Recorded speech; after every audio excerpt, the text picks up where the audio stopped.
All right, everyone, Cindy McCain still exists, and because she's not herself in politics and she was just an accessory to John McCain's various crimes, she can weigh in on things, and it's sort of like a Barbara Bush thing. When the wives or husbands or whatever, when the significant others and children of politicians are quite reserved and stay in the background, then when they do come forward and say something, Ivanka Trump's got this going on, or even Melania, when they do say something publicly of a political nature, it hits harder.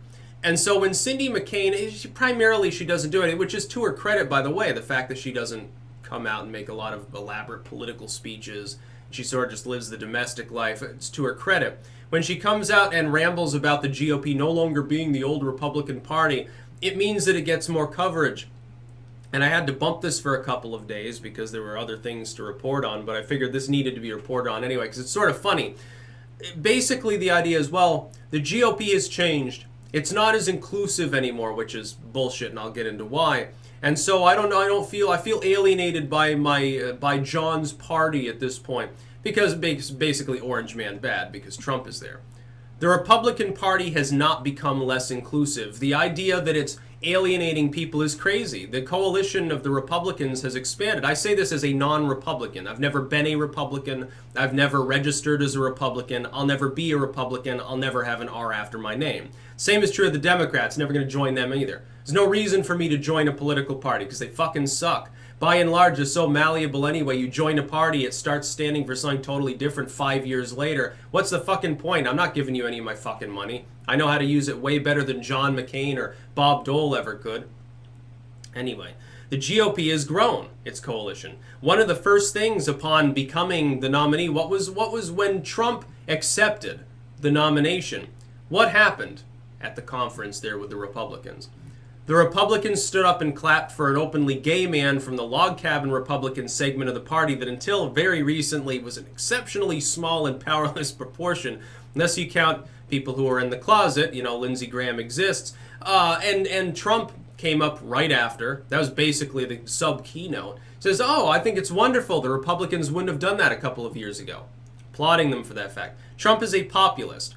He has managed to convince people from the lower middle and working class to jump aboard a party that until now has been seen as the party of the rich for some decades. There was a successful campaign in the wake of Ronald Reagan, Reaganomics kicking in. There was a successful campaign by 90s liberals to cast that as a bad thing and say that's responsible for any social slumping going on now. It was voodoo economics, blah, blah, blah. It's responsible. Capitalism is responsible for our problems. The Democrats lurched to the left and started running against that sort of thing. That caused people in the middle and lower middle class especially to be turned off to the Republican message, thinking it was just the party of the rich. Well, the Democrats, they get it. They want a little more taxes. They're trying to aim it mainly at the rich to give us a little bit more leeway. Now, that doesn't work that way. That's not real. That's bullshit. That was just the selling point of the Clintonians and the Obamaites. That's very true, but it worked. It was a successful strategy. Bush comes along basically as just a maverick, manages to get in there by the skin of his teeth based on the fact that Al Gore had no personality and then clings on to relevance mainly because of 9/11. Otherwise, probably you'd have a President Al Gore before a President Obama. Or President John Kerry or something. Can you imagine John Kerry as president? How funny that would be? Man, it's like Al Gore comes along. He's boring. John Kerry comes along. People start clamoring for the comedic value of Al Gore because John Kerry was even worse. I remember one picture, this is back in the mid-2000s era internet, so keep in mind it was like 256 color. It was so vibrant, 300 pixels wide. It was very, very funny because it showed George W. as a chimpanzee and John Kerry as a moose, and his face was all like gray and he had antlers and stuff, and I thought that was pretty funny because, like, yeah, he is pretty boring as a person, and Bush literally throws his shit around at everyone.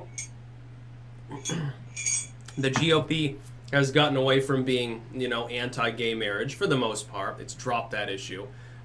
It's embraced the concept of anti-censorship, which is something the left originally had in the Bush era.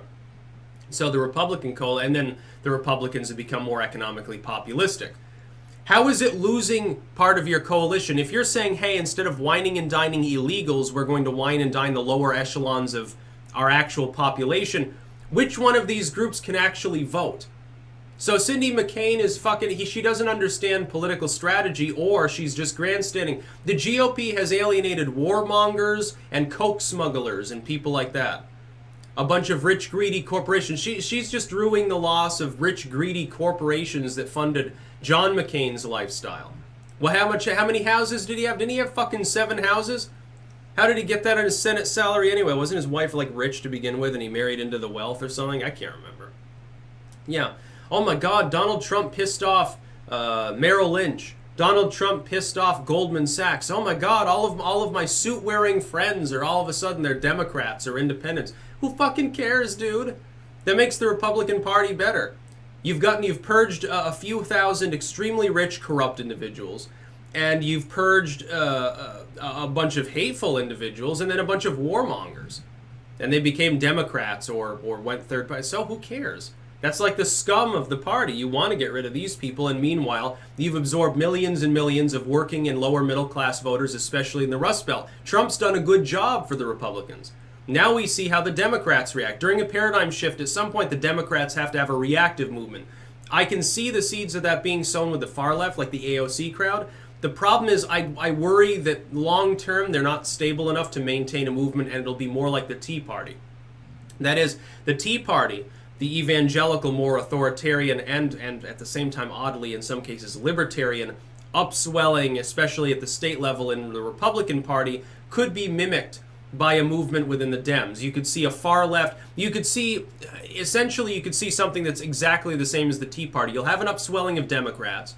They'll be further to the left. Some of them will be more just generally economically leftist, like a Sanders crowd. Some of them will be more authoritarian. Some of them will be big government types. They'll be more like a Kamala Harris sort of individual. They'll be tough on crime, maybe, in some cases. I can see that happening. Pro-censorship, and deeply anti-gun, anti-self-defense, you could call it. You'll see these two counterparts come up, but I don't know that that's going to be the end of the paradigm shift. I think something comes after. I think that's the foreshock. What the Democrats are going through right now, I see as a foreshock. For Cindy McCain to worry about the Republican coalition, it isn't the same party that it was 20 years ago. Good. It's not the party of Bush. Excellent. The party of Bush alienated people like me. The millennials were completely alienated from the Republican Party until recently. Now they're starting to get, less cold feet with regards to the possibility of not being lifelong Democrats.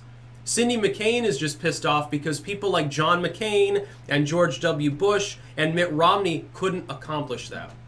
That's really what it boils down to.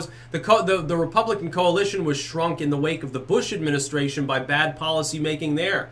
Foreign policy, bombing civilians, endless war, a level of disdain for the lower and middle classes, really, in favor of blanket amnesty and shit like that. Bush was on board with such things. Bush wasn't a policy hawk when it came to securing the border. Trump brought in populism. Well, you should care about the native population. Look, the government of the United States has one fundamental job: take care of the population of the U.S. and represent them.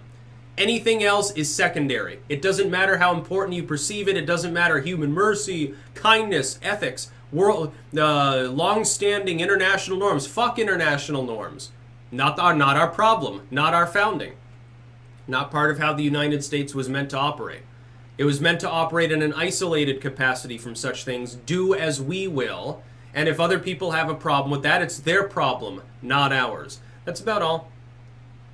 Peace out.